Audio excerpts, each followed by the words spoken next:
할렐루야. 네. 저희 비가 많이 옵니다. 예, 지금은 좀 잦아들었으나 뉴스 보면은 비가 특히 충청도 쪽에는 엄청나게 많이 왔더라고요. 예, 그래서 다행히 저희 교회, 제가 알기로는 저희 교회에 나오는 성도분들 가운데는 비로 인해서 피해 본 분이 안 계시지만, 예, 또 그래도 개인적으로 기도하실 때, 예, 이렇게 더한 피해가 없도록, 또 피해를 보신 분들도 빨리 회복될 수 있도록, 용기를 얻을 수 있도록 그렇게 꼭 기도해 주셨으면 감사하겠습니다. 예. 제가 오늘 이렇게 예배 시작해서, 예, 이렇게 쓱 있는데 반가운 얼굴들이 너무 많습니다. 예, 우리 교수님도 오셨고요. 예, 제가 금요 철야 때 잠시 얘기 드렸죠. 교수님 케냐에서 오시는데 어려운 상황이 있어서 기도해 달라고. 예, 그래서 오셨으니까 저희 기도가 통한 거라고 제가 일단 우긴다고 그렇게 말씀드렸죠. 예, 누구 기도가 통했는지 모릅니다. 그렇잖아요. 예, 아니 누구 기도가 통했다고 하나님께서 우리에게 알려주시는 거 아니잖아요. 우리 다 같이 기도했잖아요. 또 교수님 아시는 분들 다 기도하셨겠죠. 그러니까 누가 주인공인지 모릅니다. 그럴 땐 우리 기분 좋게 우리가 다 주인공인 겁니다. 예, 하나님이 다 우리의 기도를 들어주신 겁니다. 예, 그래서 또 오셨고요.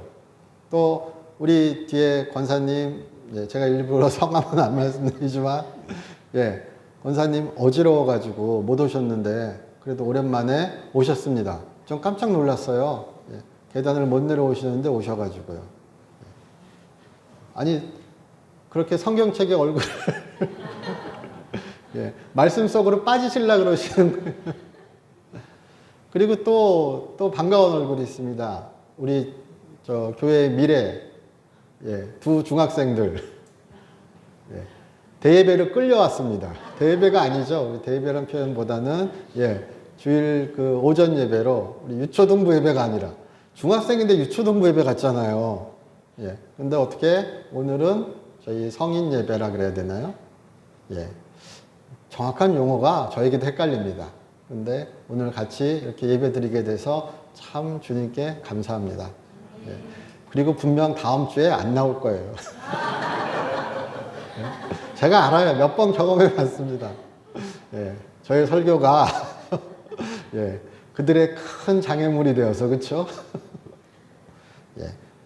저희 오늘 같이 읽은 성경 본문이 에서와 야곱에 대한 이야기입니다. 아브라함, 우리 믿음의 조상, 그리고 하나님께서 그렇게 세상에 복을 주기 위하여, 어떻게 보면 세상을 구원하시기 위하여 그렇게 구원의 역사를 이루어 가시는 가운데 있어서 아담 이래, 노아의 홍수 이래, 노아 이래 아브라함을 택하시고 그를 부르시고 그에게 언약을 주시고 그에게 일방적으로 약속하시고 그를 축복하시고 인도하시는 가운데 그의 여러 흔들림에도 뭐 그의 달려감에도, 예, 그렇게 하나님께서 그를 평생을 지키시며 인도하시는 가운데 그의 아브라함의 아들 이삭, 그리고 이삭의 아들 에서와 야곱으로, 그리고 그 뒤에 우리가 좋아하는 뭐 요셉까지 이렇게 쭉 약속의 계보가, 어떻게 보면 세대가 이루어지게 됩니다. 근데 그 중에서 보통 성경에서 이렇게 보면은 이삭의 이야기가 나와야 될 것 같은데 성경에서는 참 특이하게 이삭보다는 에서와 야곱, 아브라함의 손자들의 이야기가 더 많이 나옵니다. 이삭은 솔직히 많이 나오지 않습니다. 그러나 시작은 우리 이렇게 본문을 보시면은 25장 19절 오늘 시작을 보시면은 뭐라고 나오죠? 아브라함의 아들 이삭의 족보는 이러하니라. 예. 이 성경을 보시다 보면요, 구약 성경을 보시다 보면 은근히 구약 성경 창세기에는 누구누구의 족보는 이러하니라 이런 표현이 몇 번 나옵니다. 그것이 톨레도시라고 얘기하는 히브리어인데요, 족보라고 번역할 수도 있고 세대라고도 번역할 수도 있고, 그러니까 누구누구의 세대는 누구누구의 삶의 이야기는 이렇다라면서 그로부터 시작하는 거예요. 그렇게 시작하는데 이삭의 삶을 이야기하면서 에서와 야곱부터 시작하는 거죠. 뭐 이삭은 진짜 전형적인 부잣집 도련님 같습니다. 예, 성경에서 말하는 이삭은, 예, 조용하고요, 큰 사고 안 치는 것 같고요, 예, 그렇다고 또 큰 실수도 그렇게 안 하는 것 같고요. 보통 우리 그러죠. 유명해지려면 어떻게 해야죠? 사고 쳐야죠. 예, 학교에서 기억하는 사람 어릴 때 한번 생각해 보세요. 누가 기억나세요? 사고 친 분이 기억나죠. 예, 물론 뛰어난 사람도 기억나지만 그 머리에 이렇게 기억나는 것은 그렇습니다. 극적인 얘기, 제가 사고라는 표현은 좀 그렇고요. 어떤 극적인 일들이 있어야 기억나고 휘자되고 얘기가 되죠. 근데 이삭에게 있어서는 그런 극적인 일들이 많이 없었던 것 같기도 합니다. 하지만 그런 것보다는 오히려 성경은 구원의 이야기에 집중하게 하나님께서 모세를 통하여 이 구약 성경 모세오경을 기록할 때 아마 그 감동으로 정하게 하셨겠죠. 그 중에서 특별히 에서와 야곱의 이야기가 조금 더 중점적으로 쓰였던 것 같습니다. 실제로 성경을 보면은 제가 이 명확한 그 구절은 잃어버렸지만 제가 읽은 책 중에 그런 이야기가 있습니다. 성경에 나오는데 이삭의 이야기가 그래도 hir함됐던 것 같습니다. 따로. 그러나 그것이 우리 지금 성경으로 실리지는 못했던 거죠. 그러니까 이삭의 이야기도 따로 이렇게 막 구전되고 hir함됐던 것 같습니다. 근데 오늘의 이제 주제, 그래서 에서와 야곱이 나오는데 워낙 교회 다니시면은 유명한 쌍둥이 형제입니다. 그리고 제가 항상 말씀드리죠. 저는 야곱이 좋다고요. 우리 에서와 야곱의 이야기를 다 안다고 제가 상상하고 말씀드릴게요. 근데 오늘 시작 본문에 그렇게 나옵니다. 이삭이 리브가와 결혼하고 아이가 들어서지 않습니다. 그래서 하나님께 기도합니다. 하나님께서 기도를 들어주시는데 40세에 결혼하여서 60세에 아이를 낳았다 그러죠. 언제부터 기도했는지는 솔직히 모르겠습니다. 한 5년 지나서 기도했을까요? 10년 지나서 기도했을까요? 15년 지나서 기도했을까요? 안 나오니까 저는 모릅니다. 그러나 좀 많이 늘려보면 그래도 한 5년, 10년까지는 버티죠.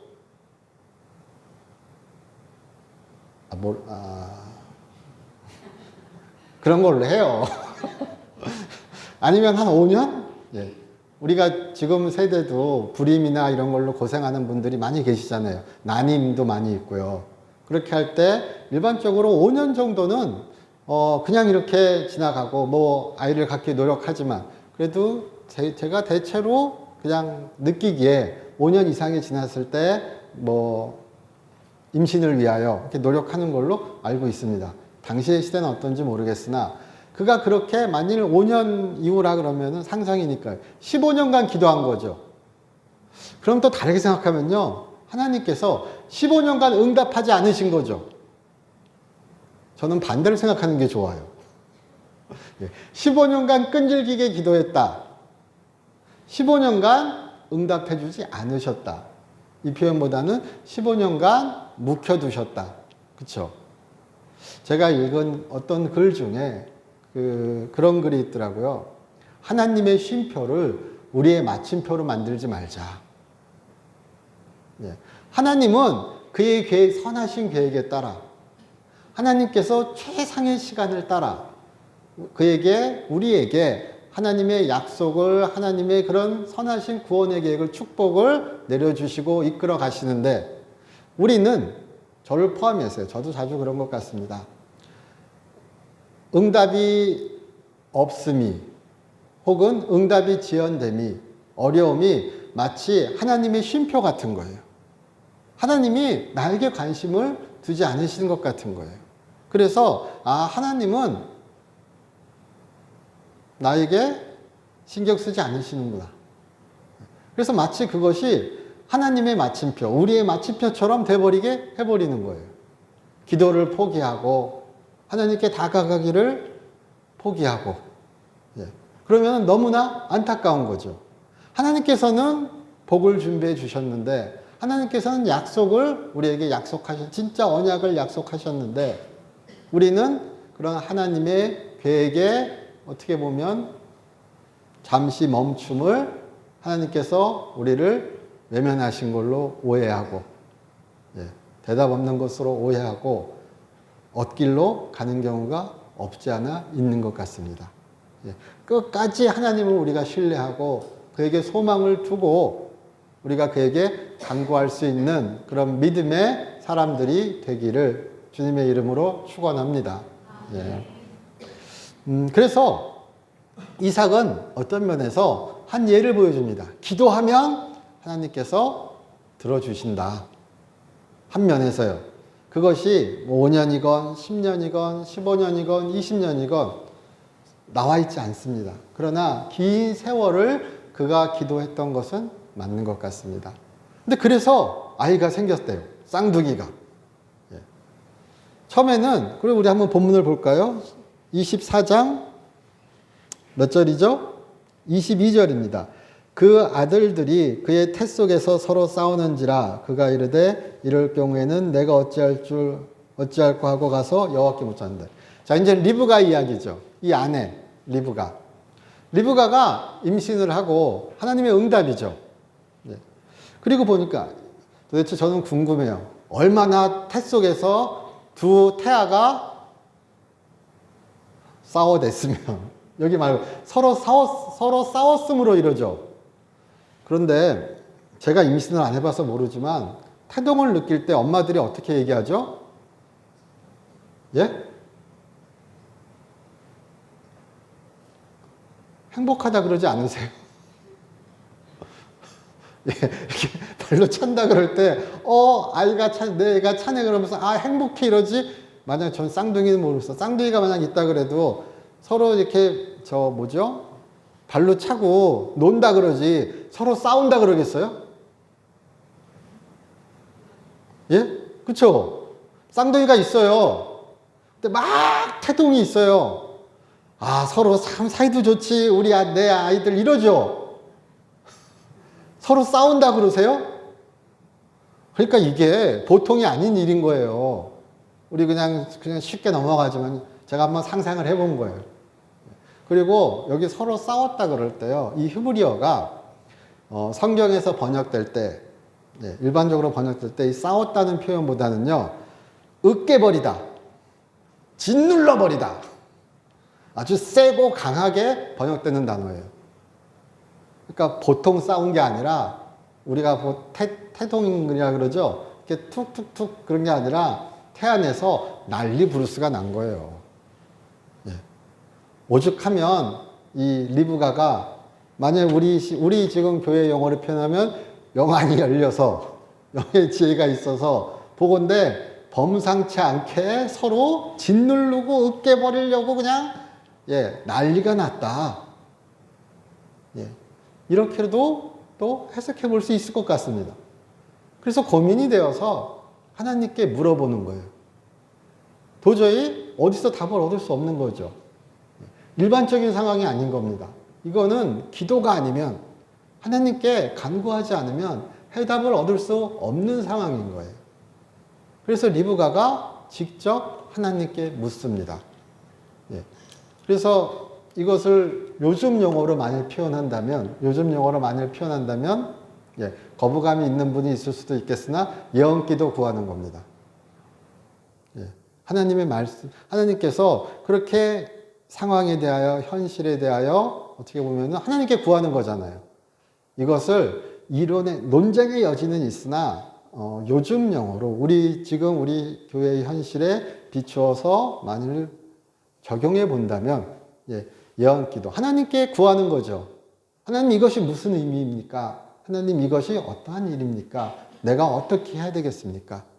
물론 가장 바른 것은 그렇게 성경 가운데 진리 가운데 말씀 가운데 그렇게 인도하심을 받는 거죠. 가장 무리 없는 것. 하지만 또한 지금 우리 시대에 성령의 시대에 하나님께서 사역자를 사용하셔서 길을 인도해 주시기도 하죠. 그것도 우리는 부정하지 않죠. 그래서 그런 것이든 어떤 것이든 그렇게 하나님께 구할 수 있는 우리가 되었으면 좋겠습니다. 도저히 길이 없다. 내가 도저히 알지 못하겠다. 그러면은 우리가 하나님 앞에 엎드려서 주님을 바라보고 그렇게 주의 이름으로 그에게 길을 간구하시는, 지혜를 간구하는 우리가 되시기를 주님의 이름으로 축원합니다. 그랬더니 리브가에게 하나님께서 말씀해 주시는 거죠. 그게 23절입니다. 여호와께서 그에게 이르시되 두 국민이 내 태중에 있구나. 이 엄마가 이 얘기를 들을 때 어떤 심정 안심했을까요? 이제 내가 얘들이 싸우는 이유를 알았어. 하나님이 이렇게 선택하셨구나. 이렇게 정하셨구나. 하나님이 이렇게 말씀하시니까 왜 싸우는지는 아는 것 같죠? 근데 안 나오니까 모르겠습니다. 왜 싸우는지는 알았는데 왜 싸우는지 알았으니까 이제 그만 싸워 그랬을까? 아니면 아이고 열심히 싸우고 있네. 예, 이랬을까? 좀 궁금하기도 해요. 그래서 세월이 지납니다. 그리고 이 두 아들이 태어나니까 시간이 지나서, 세월이라기보다는 시간이 지나서 두 아이가 쌍둥이가 태어납니다. 한 아이는 붉고 털이 많은 것 같아서 에서라 불리고, 한 아이는 형의 발꿈치를 붙잡고 태어났다고 얘기합니다. 발꿈치를 붙잡다. 야곱의 일생 자체가, 성경에서 이야기하는 야곱의 일생 자체가 어떻게 보면은 속고 속이는 그런 혈투의 장이죠. 야곱은 인생을 가열차게 살아갑니다. 세상에서 내가 세상을 속이고 세상이 나를 속이고, 그리고 그 파고를 온몸으로 느끼고 견디고, 어쩔 때는 이탈하고 어쩔 때는 울고 후회하고 뭐 돌아오고, 저는 그래요. 야곱을 보면 저의 모습을 보는 것 같습니다. 그리고 제가 좀 심하게 얘기하면 우리의 모습을 보는 것 같습니다. 속이기도 하고요. 속기도 하고요. 그리고 잠시 눈 감기도 하고요. 하나님의 약속을 분명히 알고 기쁘고 믿는데, 그것을 또 다른 방법으로 내가 성급히 또 찾아가서 고생하기도 하고요. 그러나 결국 하나님이 그렇게 구해주시는 은혜를 체험하기도 하고요. 우리의 삶이 야곱의 일생 같기도 합니다. 그래서 저는 야곱이 좋습니다. 자, 맨날 야곱 얘기하면 얘기하다 끝나가지고요. 그래서 야곱이 형의 그렇게 발 뒤꿈치를 잡고 태어납니다. 근데 야곱의 일생이 그런 속고 속이는 이야기 때문에 그 야곱이란 이름의 이 발꿈치를, 뒷발꿈치라는 그 단어의 뜻조차 나중에 바뀌게 됩니다. 그래서 거기에 속이는 자, 이런 표현이, 이런 뜻이 들어가 버립니다. 그러니까 원래는, 제가 예전에 배울 땐 그렇게 배웠습니다. 원래는 뒤꿈치를 잡는 이런 표현만 있는 거예요. 야곱의. 그런데 야곱 덕분에 속이는, 사기치는 이런 의미가 들어갈 정도로 야곱은 그의 평생을 속이면서 야곱은 속이는 사기꾼이라는 그런 어떤 그 상징이 돼버린 거죠. 그런데 오늘의 이야기에서요, 야곱의 어떤 윤리적인 도덕적인 이야기는 솔직히 큰 관심이 아닙니다. 물론 야곱의 행위가 성경적으로 인정되고 비호받지 않습니다. 절대로요. 그러나 오늘 우리가 읽은 이야기에서 성경이 전하고자 하는 것은 에서의 그런 하나님의 약속을 가벼이 여김입니다. 그것이 오늘 우리가 읽은 본문 마지막 절, 오늘 우리가 읽은 본문 마지막 절 34절에 나옵니다. 야곱이 떡과 팥죽을 에서에게 주매 에서가 먹으며 마시고 일어나 갔으니 에서가 장자의 명분을 가볍게 여김이었더라. 이렇게 나오잖아요. 에서와 야곱에게 있어서, 이 이야기의 일생에 있어서 야곱의 일생을 관통하는 이야기는 내가 어떻게 하나님의 축복을, 내가 어떻게 하나님의 약속을 얻는가예요. 그가 태어날 때부터, 태어나기 전부터 하나님은 약속하셨어요. 어떻게 보면은 하나님께서 정하셨어요. 이 선택에는 어떠한 조건도 어떠한 자격도 따지지 않는 전적인 하나님의 선택이에요. 은혜예요. 불공평하다? 우리가 그럴 수 있는 계제가 아닌 거예요. 이 선택뿐만이 아니라, 그렇죠. 살다 보면 재능이 참 부럽지 않으세요? 재능 있는 사람 참 많죠? 우리가 그런 말 하죠. 노력! 노력하세요. 그렇죠? 예. 노력하시면 예, 재능도 이긴다고요. 근데 재능 있는 사람은 노력 안 하나요? 예, 그렇죠? 예. 재능 자체도 불공평합니다. 그렇게 얘기하면요. 예. 제 입장에서는요. 그러나 하나님이 우리에게 불공평이 아니라 다양한 가운데 우리에게 여러 가지 삶의 방편을, 길을 허락하시고 마련하시고 그 가운데서 그가 그렇게 인도하신다는 것을 우리 또한 믿을 수 있었으면 좋겠습니다. 예. 그래서 에서에게 있어서 하나님의 약속, 축복, 그것은 오늘 우리 성경이 증언하는 것처럼 별게 아니었으나 가볍게 여김이었으라는 우리 성경이 조금 점잖게 번역한 거고요. 또 다른 성경이나 다른 번역에는 무시하였다. 아주 그냥 하찮게 보았다. 지금 에서와 야곱의 이야기에서도요, 떡과 죽 한 그릇으로 바꿔 먹었죠. 그러니까 하나님의 약속이 에서에게 있어서 장자의 명분은 죽 한 그릇 갇힌 거예요. 우리가 비슷한 가치끼리 교환해야 되죠. 네. 흔히 야곱이 사기쳤다 그러죠. 왜냐? 죽 한 그릇으로 장자의 명분을 얻어왔죠. 최고의 비즈니스죠. 최소의 비용으로 최대의 효과잖아요. 그래서 그런 상상도 하고 제가 말씀드리죠. 야곱이 얼마나 세팅을 잘했는지. 예? 아니, 형이 배고픈 걸 기다려야 되잖아요. 형이 우리 여기서 처음에 시작할 때 어떻게 나오죠? 야곱은 능숙한 사냥꾼이었더라. 웬만해서는 형이 사냥 실패 안 하는 사람인 거죠. 그의 아버지 이삭은 형이 사냥한 고기를 사랑하였더라. 그렇게 좋아했더라 나오죠. 저도 참 동감 갑니다. 고기는 사랑입니다. 고기는 사랑입니다. 어찌 아들이 사냥해온 고기가 사랑스럽지 않겠습니까? 예. 왜냐고요? 아들이 준 고기잖아요. 제가 좋게 얘기해서요. 그리고 그렇게 능숙한 아들이, 사냥꾼인 아들이 나를 위해서, 물론 성경의 어조는 그렇게 거기에 칭찬하는 어조는 아닙니다. 예. 그러나 또 인간적으로 생각해 보면요, 아들이 사냥해서 내 아들이 에서처럼 그렇게 능숙한 사냥꾼이고 활달하고 남자답고 막 그래가지고 가가지고 딱 고기 사냥해가지고 그쵸? 아버지 이거 드세요 이러면은 맨날 이삭이 부자잖아요. 예. 못 먹어서 이게 사랑스럽겠어요? 우리 항상 제가 고기는 사랑이라면 제가 고기를 잘 못 먹어서 고기는 사랑이라 그러는 거예요. 한우 툭불 먹기 힘들잖아요. 네? 미국산 좋아하니까요. 미국산도 좋습니다. 자, 그런데 이삭이 에서가 사냥한 고기를 좋아했다는 건요, 고기를 좋아한 게 아니라 에서가 사냥했고 그의 아들이, 그의 건장한 아들이, 그의 능력 있는 아들이 그를 생각해 주니까 사랑스러운 거예요. 아브라함도 우리식으로 말하면은 지역 부자예요. 예. 이삭은 그의 아버지의 부를 다 물려받았어요.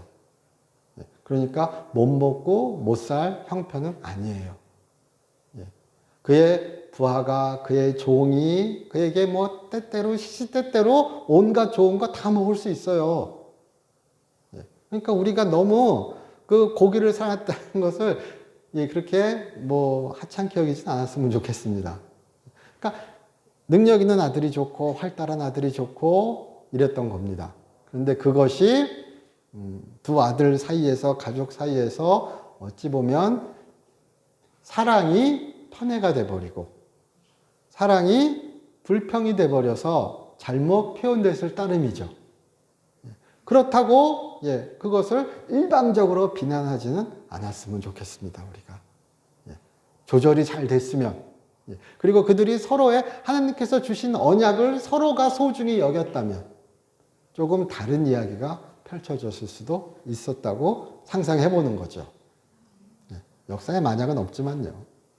그래서 리브가 엄마는 야곱을 좋아했다 그러죠. 그래서 야곱은 조용한 사람이다. 우리 번역은 조용한. 그리고 또 어떤 번역에는 온순한. 이렇게 주로 조용한, 온순한 이렇게 번역됐는데요. 실제 성경에서는 뭐 온전한, 흠없는 이런 뜻으로 쓰입니다. 그런데 여기에서는 맞지 않게 야곱의 일생과 흠이 없으면 맞지 않죠. 그래서 특별히 번역되기를 조용한, 온순한 이렇게 번역됩니다. 자, 그런데 우리가 야곱을 보면 야곱이 조용해요? 조용히 사기칠 준비하죠. 사기는 조용히 쳐야죠. 신뢰감 있게, 그럴듯하게. 사기는 그렇게 치는 거죠. 사기라 그러면요. 비즈니스도 그렇게 하는 거죠. 자, 그러니까 에서는 우리가 제가 아메리칸 스타일을 말씀드리면은 에서는 운동 잘하고 활달하고 막 이런 타입이고요. 야곱은 우리가 흔히 말하는 안경 쓰고 숫자 노름 잘하는 우리 퀀터라 그러거든요. 너도 말고요. 너도 말고 퀀터라고 있습니다. 동양인의 어떤 특징적인 이미지 같은 건데요. 그렇게 막 조용해가지고 막 이렇게 해가지고 계산시키면 잘하고요. 자, 그런 에서와 야곱. 그래서 리브가는 야곱을 사랑했다 이렇게 나오잖아요. 특별한 이유 없이. 그래서 보통 얘기할 때 리브가는 하나님의 약속을 더 붙잡았기에. 형한테 눌리는 야곱은 아닐 것 같아요. 아니면 형한테 눌리는데 속으로 계속 꾸내죠. 내가 저거 언제 뼈먹을 건데 장자의 명분. 그래서 야곱의 사랑, 그러니까 이삭의 사랑, 리브가의 사랑은 부모 가운데 흔히 있을 수 있는 사랑으로 저는 생각하기도 합니다. 그러나 그것이 가족 간의 관계에서 서로 간의 형제 간의 부모 간의 관계에서 잘못된 화학작용을 일으켰을 때 그것이 어찌 보면 이런 나중의 이야기에 그런 싸움을 일으켰던 거죠. 그래서 에서가 어느 날 사냥을 실패하고 돌아옵니다. 그리고 야곱이 죽을 쓰고 있다가 있는 걸 보고 에서가 좀 다오. 우리 성경에는 붉은 것 이렇게 나오죠. 한 번 번역되어 있는데 제가 본 어떤 주석책에는 그렇게 나옵니다. 붉은 것. 성경에. 그러니까 무지하게 배고프고 무지하게 화끈하고 무지하게 직설적이고 붉은 거, 그 붉은 것 좀 내놔. 나 배고파. 막 그쵸? 좀 달라고 막 이럽니다. 그래서 야곱이 쓱 보고 도대체 얼마나 평소에 생각했으면은 죽 한 그릇에 장자의 명분을 팔 생각을 할까요? 그쵸? 살 생각을. 또 다 반대로 생각해 보시면요. 에서가 얼마나 평소에 그가 생득적으로 취득한 장자의 명분을, 장자란 지위를 가볍게 여겼고 말했는지 알 수 있기도 하죠. 자, 반대로 한번 생각해 보죠. 에서가, 하나님은 큰 민족이 큰 자가 작은 자를 섬길 것이다. 어떻게 보면 작은 자가 그렇게 절할 것이다. 이렇게 얘기하고요. 두 민족을 얘기하고 그렇게 얘기하셨습니다. 그러나 지금 에서는 혈통적으로 장자죠. 그런데 그는 그 장자의 명분을, 장자에 따라오는 권리를, 축복을, 그리고 거기에 포함되어 있는 가장 큰 복인 하나님의 언약을 그는 평소에 아마 가볍게 여겼던 것 같아요. 그래서 야곱이 에서에게 이런 거래를 제시할 수 있는 거예요. 죽 한 그릇에 팔라고요. 또 다르게 얘기하면 에서는 농담인 줄 알 수도 있죠. 이게 장자권이 사고 팔 수 있는 얘기예요? 아니죠. 저 어릴 때 꿈 산다 그랬어요. 꿈 사본 적 있으세요? 좋은 꿈 꿨다 그러면 야, 내가 저 친구한테 내가 아이스크림 하나 사줄게. 나한테 그 꿈 좀 팔아라. 마치 저를 옛날 사람 보듯이. 꿈을 사고 파는 경우 있잖아요. 요즘은 없죠. 뭐 다 우리 옛날 사람이니까 제가 안 먹겠습니다. 그런데 이렇게 에서는 가볍게 여겼고 야곱은 그 틈을 타서 거래될 수 없는 사고 팔 수 없는 장자의 명분을 거래합니다. 서로가 하나님의 계획과 하나님의 은혜와 하나님의 어떤 언약을 무시하고 찾지 않고 기다리지 못하고 인간적인 수단을 사용하는 거죠. 그래서 근데 특별히 에서에게 안타까운 것은 성경에 여기서 나올 정도로 에서가 하나님이 그에게 주신 장자의 명분을 가볍게 여겼더라. 에서가 가볍게 여기지 않았더라면 이 이야기는 전혀 다른 이야기로 펼쳐갈 수 있었을 겁니다. 그러나 에서는 그것을 가볍게 여겨서 나중에 히브리서에서 이야기되기는 에서가 그렇게 히브리서 12장에서 에서가 그렇게 장자의 명분을 가볍게 여기고 그가 나중에 여기 창세기 27장에서는 축복권까지 야곱이 속이고 뺏어가죠. 나중에 에서가 찾아가서 아버지 내 축복권 어딨냐고 내 축복 아버지가 그렇게 아들에게 해주는 그런 그 장자에 대한 축복 아들에 대한 축복이 어디 갔냐 야곱이 훔쳐갔다 그러잖아요. 그리고 막 고함치고 애통해 하잖아요. 여기 지금 장자의 명분은 죽 먹고 기뻐하죠. 근데 축복은 아버지가 그렇게 하나님께서 그 가족에게 허락한 그런 축복은 애통해 하잖아요. 그렇죠? 그러니까 축복이 진퉁인 걸 알았나 봐요. 그러나 그가 몰랐던 거는 장자의 명분과 축복은 같이 가는 거라는 거죠. 그렇게 얘기를 합니다, 주로. 그래서 이 대표적인 이야기가 히브리서 12장에서는 그가 그렇게 애통해하고 그렇게 울부짖었으나 돌아올 회개할 기회를 얻지 못했다. 이렇게 나옵니다. 물론 히브리서 문맥에서는요, 이 장자의 명분이 그 신약 교회에 있어서는요, 다른 것이 아니라 우리가 바로 하나님의 아들들로서, 입양된 아들들로서, 하나님의 아들들로서 우리가 그렇게 하나님께서 우리 구약 성경에서 그러죠. 첫 자식을 하나님께 바친다 그러죠. 너희 첫 아들을 하나님께 바치라. 첫 수확물을 하나님께 바치라. 그렇게 말씀하시잖아요.